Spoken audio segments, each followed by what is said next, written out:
रामो भजन माँ मनला रमाले जिंदगी सवार ले। रामो भजन माँ मनला रमाले जिंदगी सवार ले।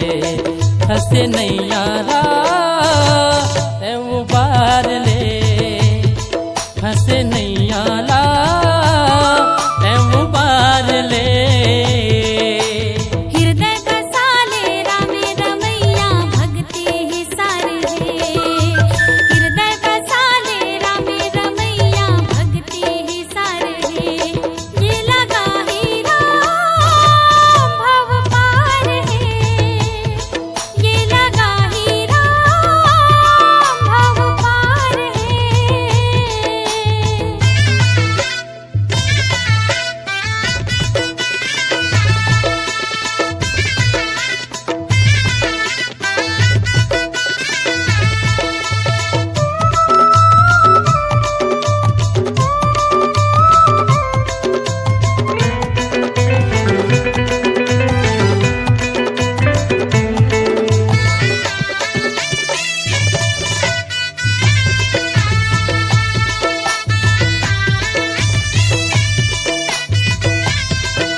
मौका मिले है तोला संगी सुघर नर्तन लपाए।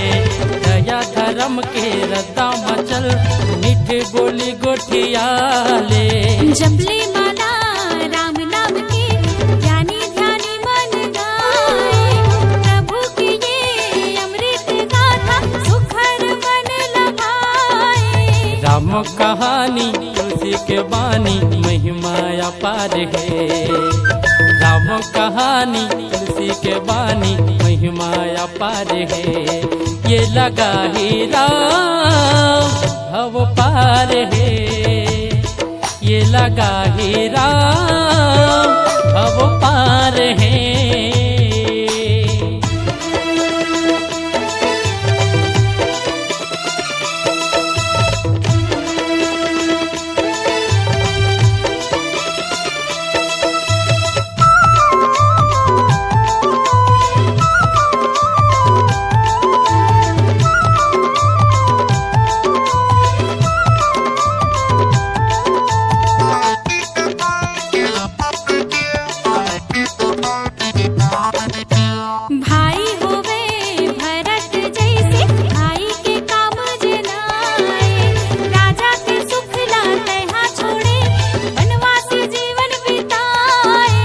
बेटा होवे सरवन जैसे बेटा के धर्म निभाए।